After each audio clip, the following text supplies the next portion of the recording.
Zara Fletcher felt the city's chill deep in her bones. It wasn't just the autumn air that crept through the cracked window pane of her small apartment. It was a different kind of cold. The cold of loneliness. The cold of an empty bank account. The cold of a future that seemed to shrink with every passing day. She was 24 years old, but she felt ancient, worn down by a life that had taken far more than it had given. She was tired. She was hungry. She was alone. Her mother's photograph sat on the wobbly nightstand, the only piece of furniture in the bedroom besides a mattress on the floor. In the picture, her mother was smiling, her eyes full of the light that Zara missed more than air itself. It had been 6 months since the cancer had won. 6 months since Zara's world had fractured into a million tiny, sharp pieces. The grief was a constant weight, a shadow that followed her from the moment she woke up to the moment she collapsed into a fitful sleep. With her mother's passing came the bills, a mountain of them. Hospital stays, treatments, medications, paper ghosts that haunted her mailbox, each one a reminder of her failure to save the one person who mattered most. She had been a promising engineering student, her mind sharp and her dreams big. She had wanted to build things, create things that would help people, but she had dropped out of college to care for her mother, promising herself she would go back. That promise now felt like a cruel joke. The debt was a chain around her ankles, pulling her deeper into a life she had never envisioned for herself. A life of serving lukewarm coffee and greasy eggs at a diner downtown, her hands raw from hot water and cleaning chemicals, her smile a mask she put on with her uniform. This morning, the final notice had been taped to her door, a bright, aggressive red, the color of alarm. Eviction. 14 days. The words swam before her eyes. 14 days to find money she did not have. 14 days until she and her mother's photograph would be out on the street. She slid down the door, the rough wood scraping her back, and held the notice in her trembling hands. Panic, cold and sharp, clawed at her throat. She took a deep breath, then another, forcing the air into her tight lungs. Crying wouldn't help. It never did. She stood up, her movements stiff. She had to get to work. Her shift started in an hour. She looked around the sparse apartment. A small kitchen with a leaking faucet. A living room with a threadbare couch she'd found on the curb. It wasn't much, but it was hers. It was the last place she had been with her mother. The thought of losing it was a physical pain, a fresh stab of grief in her already wounded heart. She went to the kitchen and opened the refrigerator. A half-empty carton of milk, a single egg, a plastic container with leftover rice from 2 days ago. That was it. She closed the door, her stomach rumbling in protest. She would eat at the diner. Maybe. If there were any leftover scraps that her boss, Mr. Henderson, didn't claim for himself. She made a mental calculation. The tips from yesterday came to $12.47. That had to last her. For what? Food? The bus? A miracle? Despite the gnawing emptiness inside her, Zara performed a small ritual, a habit her mother had instilled in her. She pulled a small, worn notebook from a drawer. On the cover, in her mother's elegant script, were the words, "Find the light." Each day, no matter how dark, her mother had insisted they write down one good thing, one small moment of grace. Zara opened it to a blank page. Her hand hovered, the pen feeling heavy. What good could she possibly find today? The eviction notice? The empty fridge? The crushing weight of her own despair? She closed her eyes, and an image surfaced. On her walk home last night, a stray cat, thin and matted, had been huddled by the dumpster. Zara had taken the last of her milk and poured it into a discarded lid. The cat had lapped it up gratefully, its small purr a tiny engine of hope in the dark alley. It wasn't much. It was almost nothing. But it was something. She wrote it down. The cat purred. A tear escaped and splashed onto the page, smudging the ink. She wiped it away, her resolve hardening. She would not break. Her mother had faced death with courage. She could face this. She put on her uniform, the cheap polyester scratching against her skin. She checked her reflection in the cracked bathroom mirror. Her eyes were shadowed with exhaustion. Her skin, once vibrant, was pale. She forced a smile. It didn't reach her eyes. It was a stranger's smile, a survivor's smile, good enough for the customers at the diner. She grabbed her thin jacket, her purse with its $12.47, and walked out the door, the red notice a silent, mocking witness to her departure. The alley behind her apartment building was a narrow channel of forgotten things. Overflowing dumpsters, broken furniture, the lingering smell of decay. It was a shortcut she rarely took, but today she felt the need to avoid the main street, to hide from the world a little longer. And that's when she saw him for the first time. An old man, his clothes little more than layered rags, his beard a wild gray tangle. He was sitting on an overturned bucket, surrounded by a strange collection of junk.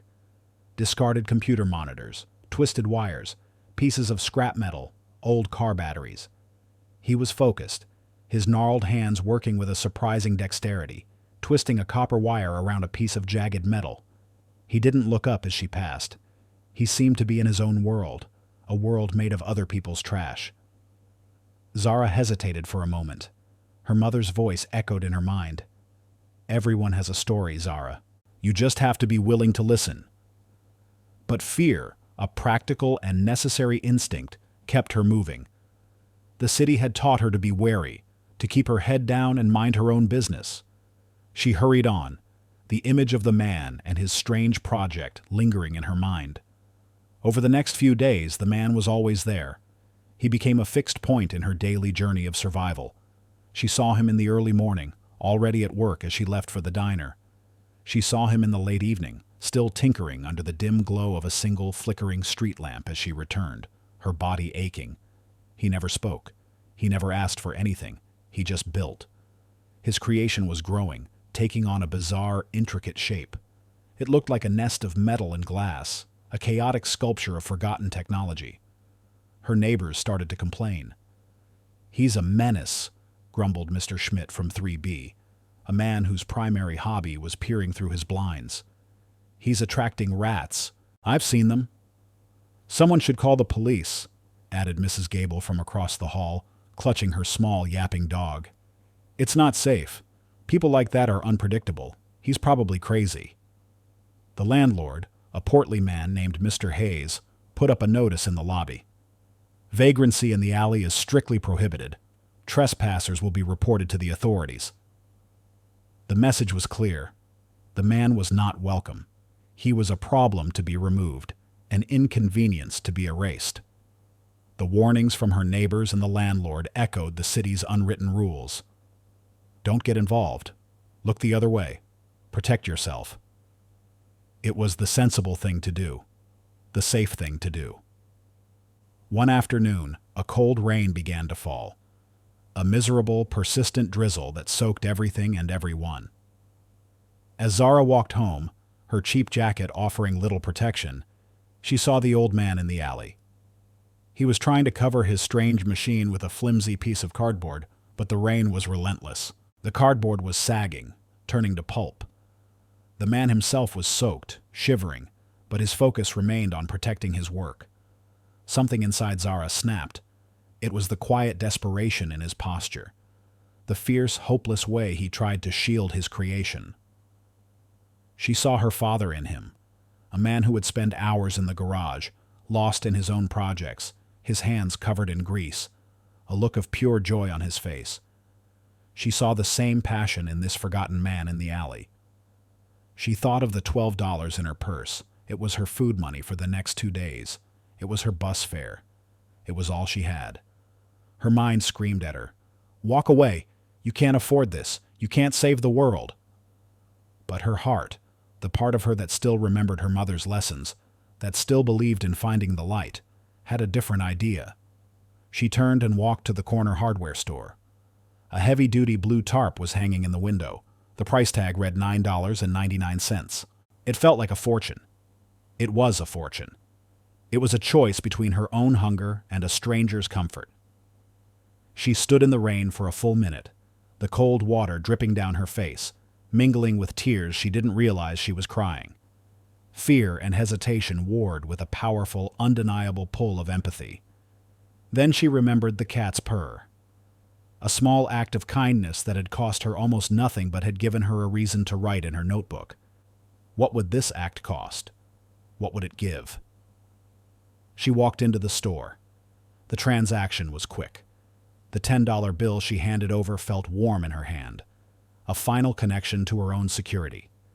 The coin she got back as change felt cold and insignificant. She walked back to the alley, her heart pounding. The man was still there, his battle against the rain a losing one. She approached him slowly, not wanting to startle him. "Excuse me," she said, her voice soft. He looked up, and for the first time she saw his eyes. They were not cloudy or vacant as she had expected. They were a brilliant, piercing blue, full of a startling intelligence. They were the eyes of a man who saw the world in a different way. I thought this might help," she stammered, holding out the folded tarp. He looked at the tarp, then back at her. He didn't speak. A long moment passed. She felt a flush of embarrassment, thinking she had made a mistake, that he would reject her offer. But then, he gave a slow, deliberate nod. He reached out a hand, not to take the tarp, but to gesture toward his machine. It was an invitation. Together, in the cold, driving rain, they draped the blue tarp over the strange metal nest. They secured the corners with loose bricks from a crumbling wall. The machine was now safe, protected from the elements. When they were done, the man looked at her, and a small, almost imperceptible smile touched his lips. He still didn't say a word, but his eyes spoke volumes. They said, "Thank you." Zara returned to her apartment, soaked and shivering, her stomach empty, her purse nearly so. But she didn't feel poor. For the first time in a long time, she felt rich. She opened her notebook. The page was still damp. She wrote, "I bought a stranger a tarp. We saved his machine from the rain." It was more than a good moment. It was a victory. The next morning, she brought him a coffee from the diner. She had paid for it herself. It was a simple black coffee in a paper cup. She set it down on the bucket beside him. He nodded his thanks and took a sip, his eyes never leaving his work. This became their new ritual. Every morning she brought him coffee. Every evening she would check to see if the tarp was secure. They never spoke. Words seemed unnecessary. There was a quiet understanding between them, a silent partnership forged in a forgotten alley. She was protecting his work. He, in his own strange way, was giving her a purpose beyond her own survival. He was her reason to find the light. But their quiet world was about to be shattered. The city had other plans for the alley, plans that involved money, power, and a man who had no room in his world for kindness or for people he considered trash. The day it happened started like any other. Zara was on her way home from a grueling 10-hour shift, her feet throbbing, her mind numb with exhaustion. As she turned the corner toward her building, she saw them. A crowd, bright lights, cameras. A fleet of black town cars was parked along the curb. In the center of it all, standing at the entrance to the alley, was a man in an impeccably tailored suit. He was handsome in a severe, arrogant way, his silver hair perfectly coiffed, his voice loud and booming. This was Marcus Thorne, a name synonymous with luxury developments and ruthless business tactics. He was the king of gentrification, a man who saw neighborhoods not as communities, but as properties to be flipped. He was giving an interview to a local news crew. "This blighted alley," he proclaimed, gesturing with a dismissive wave of his hand, "will be transformed. It will become the grand entrance to the Thorne Excelsior, a beacon of progress and prosperity for this community." Zara's blood ran cold. The alley. His alley. The old man's workshop. She pushed her way through the small crowd of onlookers. And there he was. Elias, as she had started to call him in her mind, was standing defensively in front of his tarp-covered creation.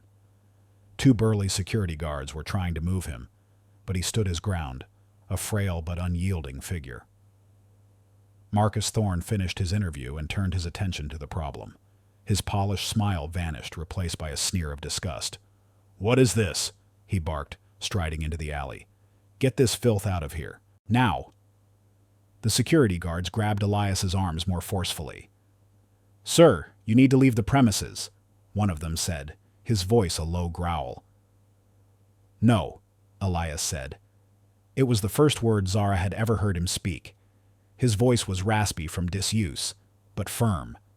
Thorne laughed, a short, ugly sound. "No? Did you hear that? The bum says no."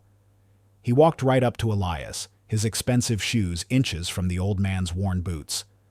"This is private property, or it will be, as soon as I clear out the trash. That includes you. And this pile of garbage." He kicked at the tarp, his polished shoe connecting with the metal structure beneath. A loud clang echoed through the alley. Elias flinched as if he had been struck himself. That was when Zara moved. She didn't think. She just acted. She pushed past the security guards and stood between Thorne and Elias. "Stop it!" she yelled, her voice trembling but clear. "Leave him alone." Thorne's eyes, cold and gray as concrete, shifted to her. He looked her up and down, taking in her worn diner uniform, her frayed jacket, her exhausted face. His lip curled in contempt. "And who are you? His social worker? Look at this, everyone," he announced to the crowd and the still rolling cameras. "The trash has found an advocate. How touching." Laughter rippled through some of the onlookers. Others just stared, their phones held up to record the unfolding drama. Zara felt a hot flush of shame and anger. She was being judged, dismissed, humiliated, all because of how she looked, all because she chose to defend a man everyone else had written off. "He's not bothering anyone," Zara said, her voice gaining strength. "This is his work. It's important to him." "Important?" Thorne scoffed. He reached into his pocket and pulled out a thick money clip. He peeled off a few $100 bills and threw them on the ground at Zara's feet. They fluttered in the dirty alley, landing in a puddle of murky water. "Here," he sneered. "Take your bum friend and go get a hot meal. Get a new life. Just get out of my development." The act was so demeaning, so utterly contemptuous, it stole the air from her lungs. She stared at the money floating in the filth. It was more than she had in the world. It could pay her rent. It could solve her problems. But accepting it would mean accepting his judgment. It would mean agreeing that she and Elias were nothing, that they could be bought and dismissed. "We don't want your money," she said, her voice shaking with rage. Thorne's face darkened. His manufactured charm evaporated, revealing the raw ugliness beneath. "You have no right to be here. Neither of you." He snapped his fingers at his security team. "Get them out, and tear down this pile of junk. I want it gone in 5 minutes." The guards moved in again. One grabbed Zara's arm, his fingers digging into her skin. The other lunged for Elias. Zara struggled, but the guard was a mountain of a man. She felt powerless, her feet dragging on the pavement as he started to pull her away. She watched in horror as the other guard ripped the blue tarp off Elias's machine. The creation was revealed. It was a complex lattice of wires, circuit boards, and strange, glowing cylinders. It hummed with a low, latent energy. It was bizarre, but it was also beautiful, a testament to hundreds of hours of painstaking work. Thorne stared at it for a second, then let out a derisive laugh. "He built a bomb? Get this thing out of here before it explodes." "It's not a bomb," Zara cried out, struggling against the guard. It's a power cell, a new kind of battery." She didn't know how she knew, but she did. Her engineering mind, dormant for so long, recognized the patterns, the logic in the chaos. "A battery?" Thorne laughed even harder. "This rat-infested alley is the new frontier of energy, is it? You're both delusional." He pulled out his phone. "I've had enough of this. I'm calling the police. I'll have you both arrested for trespassing and assault." He made the call, his voice dripping with smug authority. Zara's heart sank. Arrested. A criminal record. Her last shred of hope for a future, for getting back to school, would be gone. She would lose everything. She looked at Elias. His face was a mask of despair as he watched the guards begin to dismantle his life's work. She had tried to help. She had tried to do the right thing. And this was her reward. Public humiliation, defeat, despair. The crowd watched, silent and passive, their phones like a wall of unblinking, judgmental eyes. She was at her lowest point, a victim in a spectacle of cruelty, broadcast for the world to see.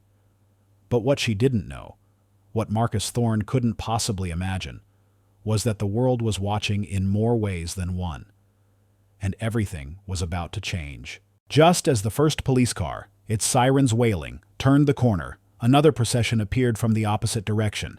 It was not a single car, but a fleet of them. 3 gleaming black sedans with tinted windows, the kind that spoke of serious money and silent power. They moved with a quiet, menacing grace, pulling to a halt and effectively blockading the street. The news crew, sensing a bigger story, swung their cameras toward the new arrivals. The crowd murmured, their attention shifting. Marcus Thorne looked annoyed. "Who the hell is this? My security team will handle it." But the doors of the lead sedan opened before any security could approach. A woman stepped out. She was tall and impeccably dressed in a dark gray suit that radiated authority. She was a black woman, her hair styled in elegant locks, her expression sharp and intelligent. She was followed by 2 men in equally sharp suits, both carrying briefcases. They moved with a purpose that made Thorne's hired muscle look like clumsy amateurs. The woman's eyes scanned the scene, the police car, Thorne's indignant posture, the half-dismantled machine, and Zara being held by a security guard. Her gaze lingered on Zara for a moment with an unreadable expression before settling on the old man. Her entire demeanor changed. Her face softened with a look of profound respect and relief. She walked past Thorne as if he were a piece of furniture, her heels clicking decisively on the pavement. She approached Elias, who was watching her with his piercing blue eyes. "Mr. Vance," she said, her voice a calm, clear bell in the chaotic alley. "Thank goodness. We've been trying to reach you for days." Thorne, who had started to bark a command at the woman, froze mid-syllable. The name hung in the air, electric and impossible.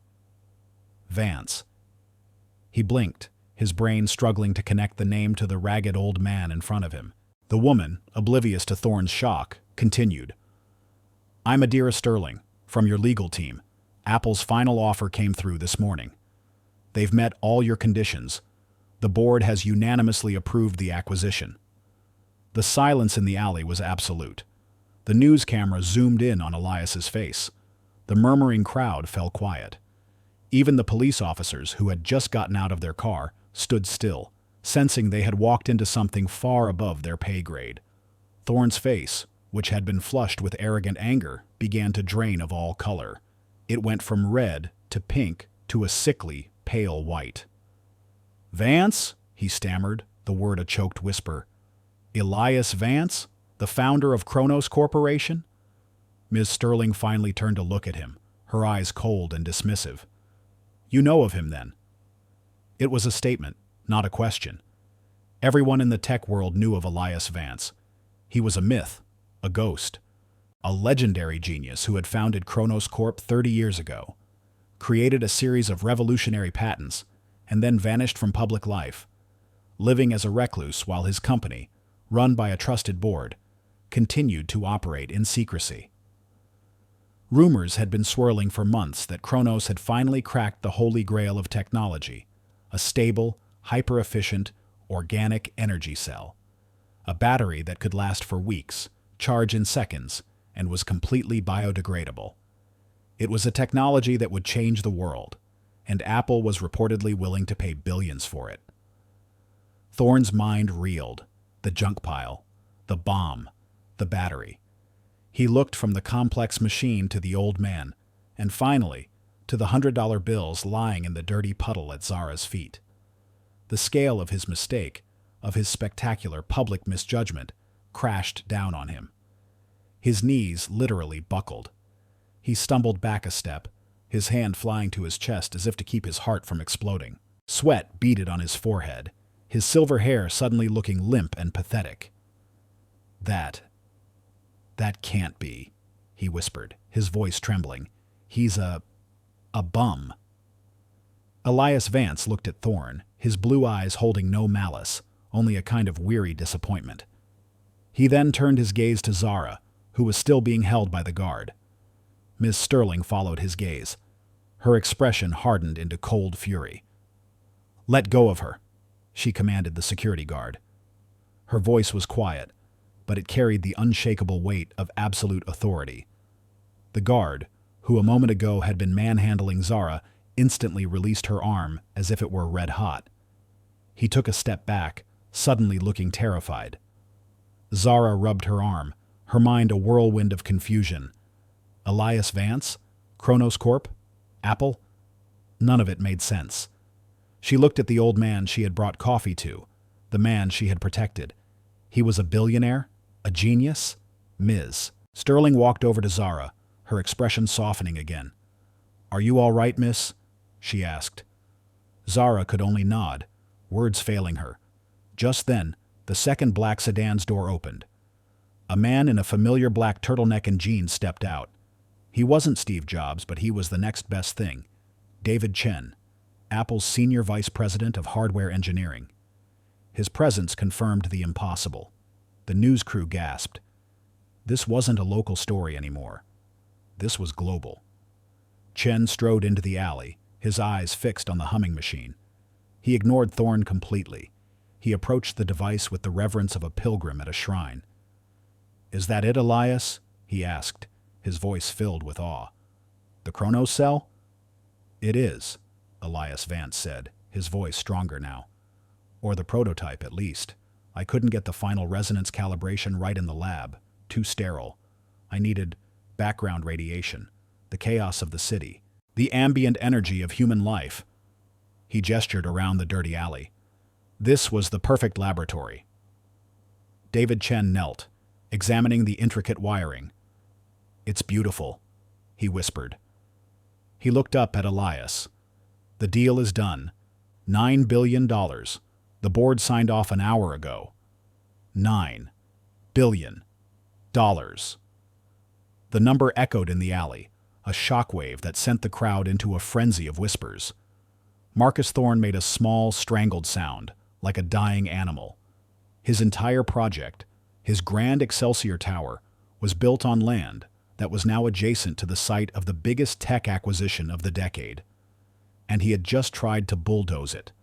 He had just assaulted the man at the center of it all. Thorne's political life, his career, his reputation.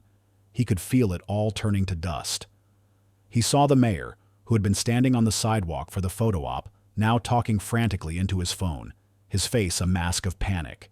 He saw his own investors in the crowd, their faces turning from admiration to pure fury. He was finished. The power dynamic had not just been inverted, it had been obliterated in a single cataclysmic moment. The man he had called trash held the future in his hands.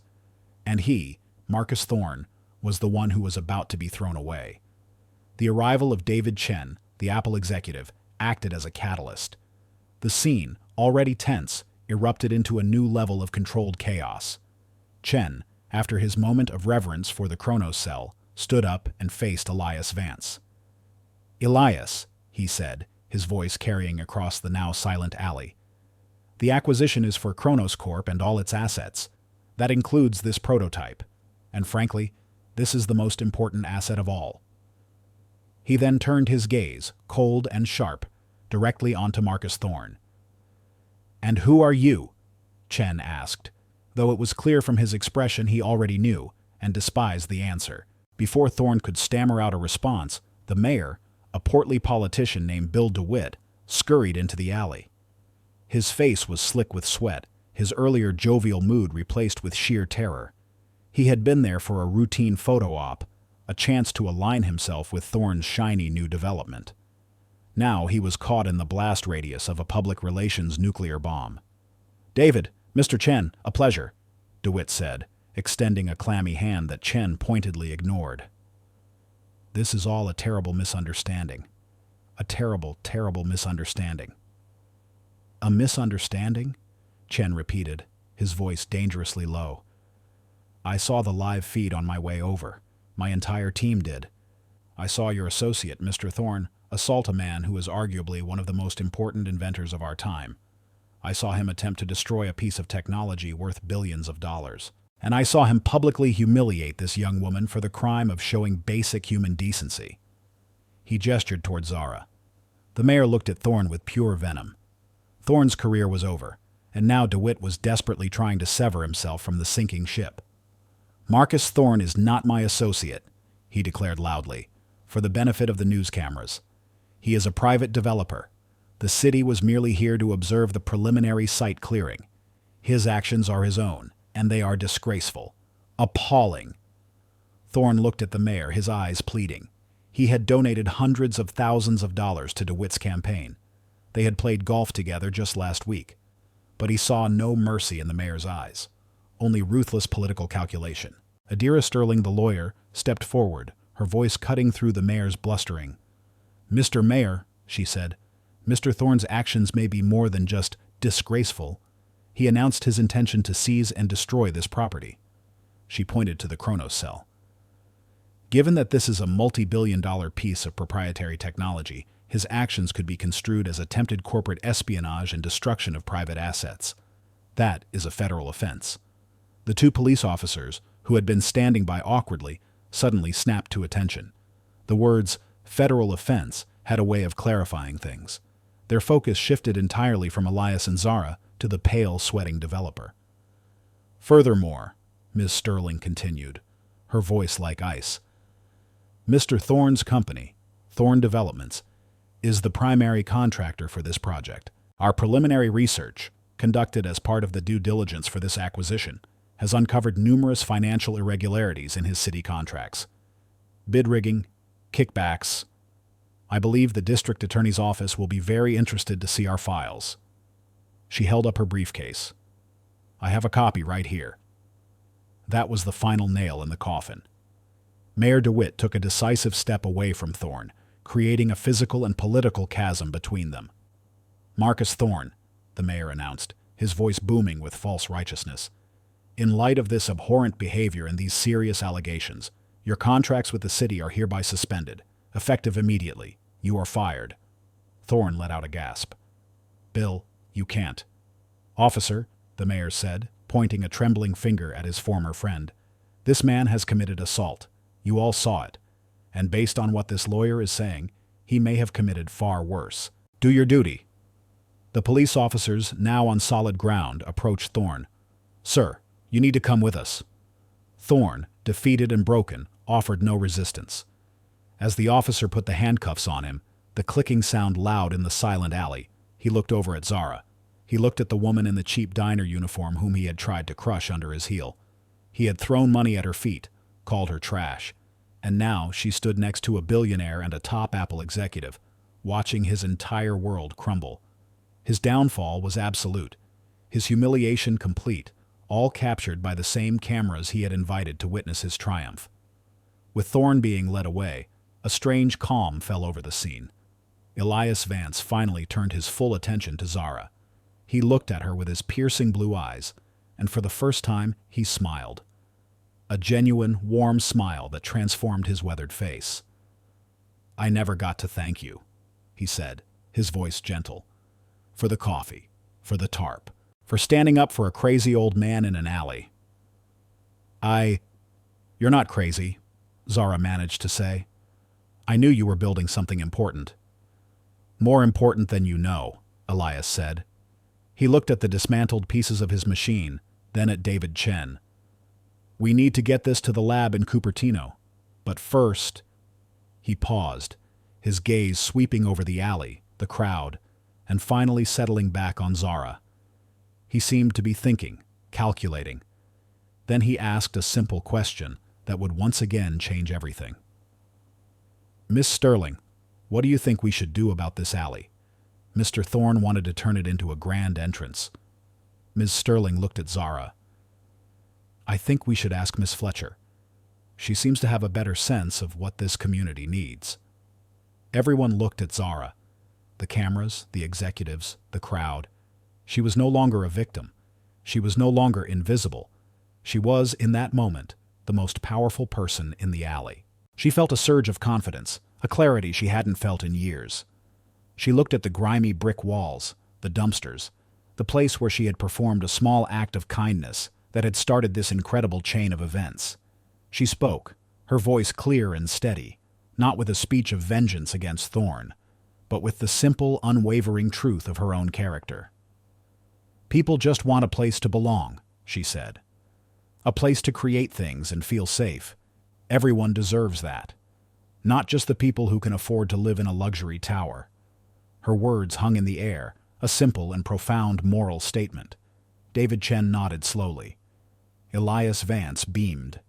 A ripple of applause started in the crowd. It began with one or two people, then grew, swelling into a wave of thunderous cheering. They weren't just clapping for the downfall of a bully.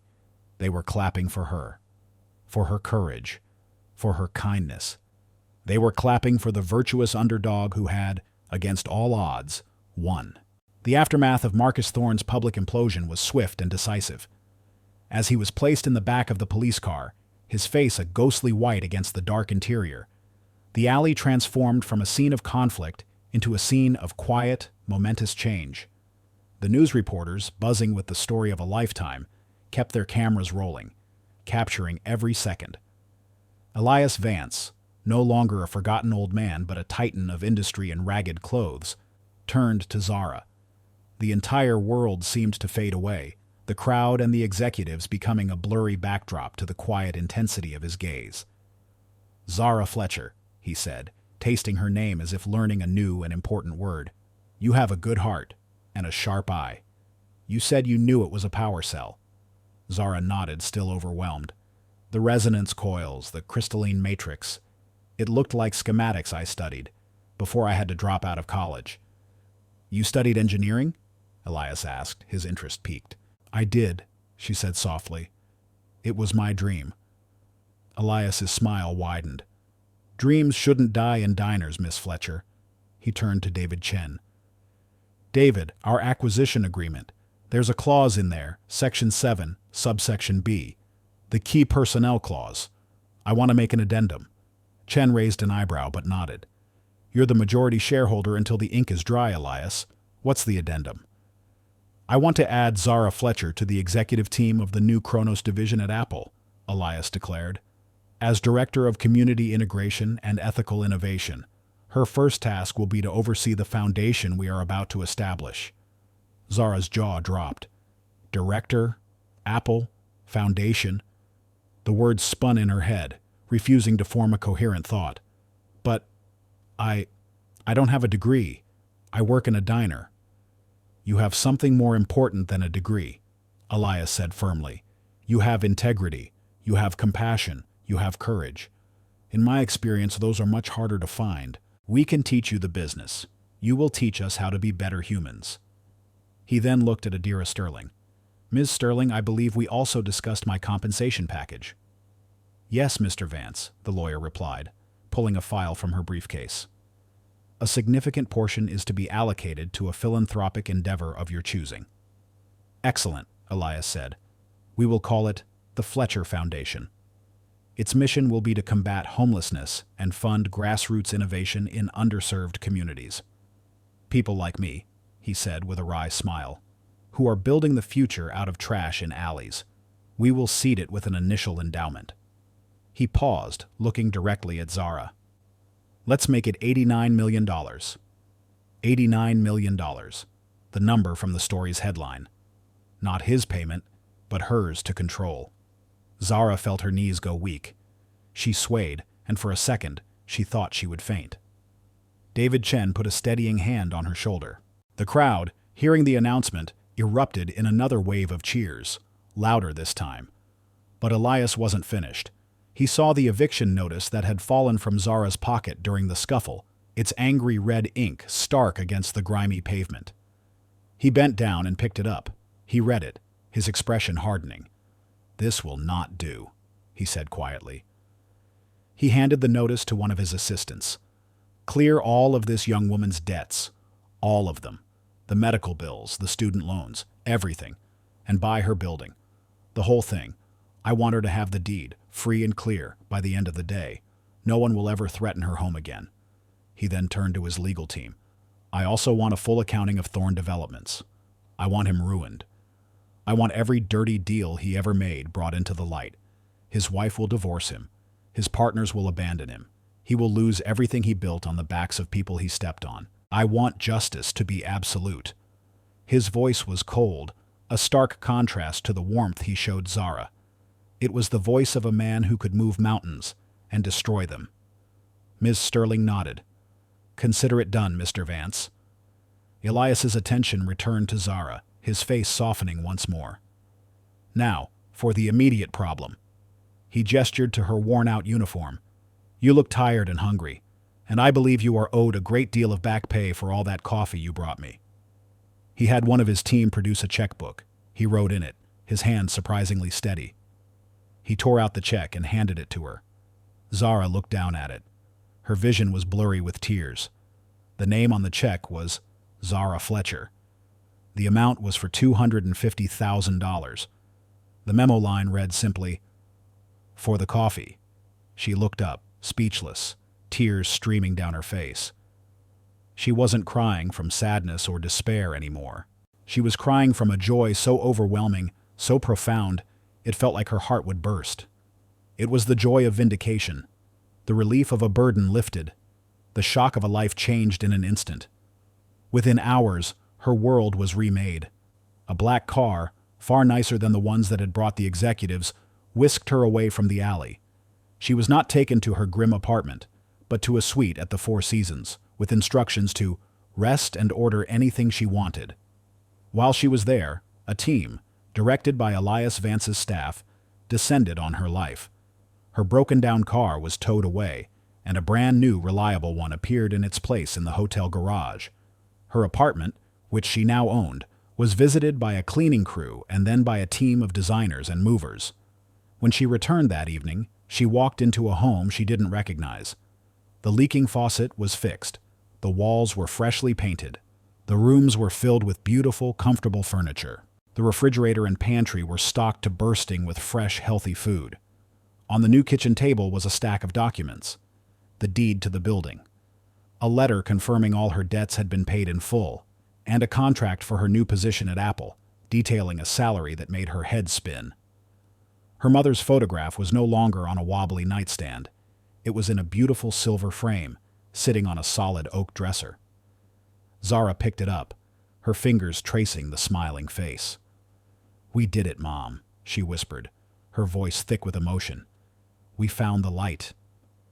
She went to her new desk, where her old, worn notebook was waiting for her. She opened it to a fresh page and wrote, her hand steady and sure. Today, kindness changed everything. 1 year later.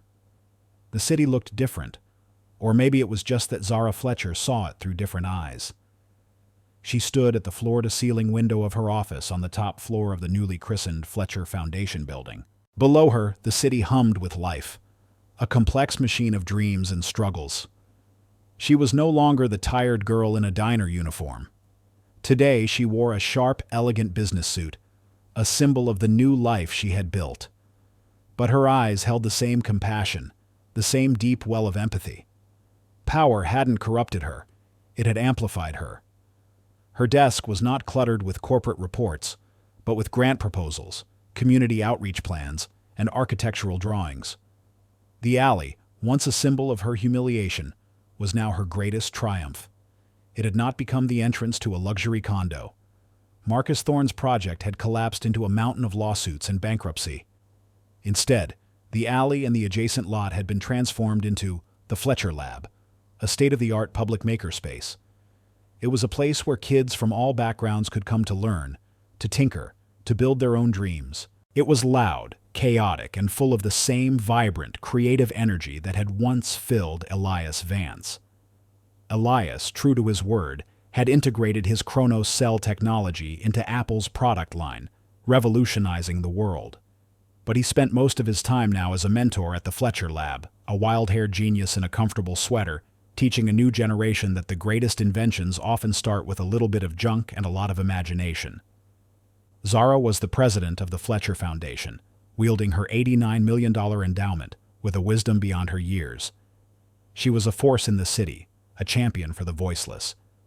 The foundation had already housed over 500 homeless individuals, funded dozens of small, community-led projects, and provided scholarships for students like her, who had been forced to drop out due to circumstances beyond their control. Her story had gone viral, becoming a global phenomenon. The video of Thorne's arrogance and his subsequent downfall was a masterclass in ironic justice. But the part of the story that truly resonated with people was Zara's simple act of kindness. Her story inspired a movement. The city council, under immense public pressure and with a hefty donation from the foundation, had passed the Fletcher Act, a sweeping set of regulations that protected vulnerable communities from predatory developers and ensured public spaces were used for the public good. Zara was no longer alone. She had a team of dedicated, passionate people working alongside her. She had the friendship and mentorship of Elias Vance and Adira Sterling. She was a leader. She was a beacon. She was happy. That evening, as she was walking home, she took a detour through a small park. She saw a young woman sitting on a bench, her shoulders slumped in defeat, a portfolio of sketches open on her lap.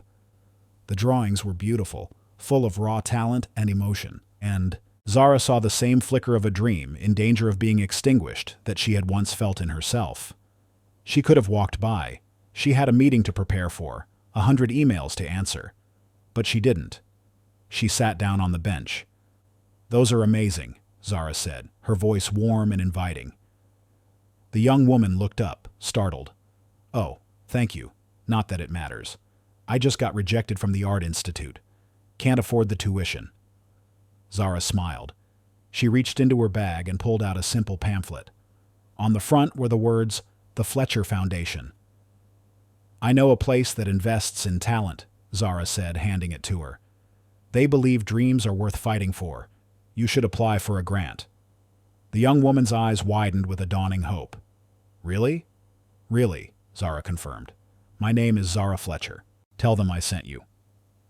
As she walked away, leaving the young artist staring at the pamphlet as if it were a winning lottery ticket, Zara felt that familiar, profound warmth spread through her chest. The cycle of kindness. It was the most powerful technology of all.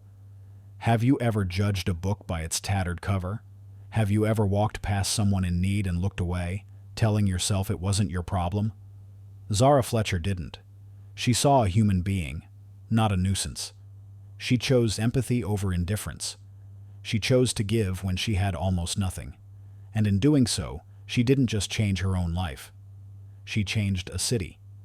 She proved that the most valuable assets we have are not stocks or properties, but compassion and integrity. She reminded the world that a single act of kindness can be the catalyst for a revolution. Now, go be someone's hero.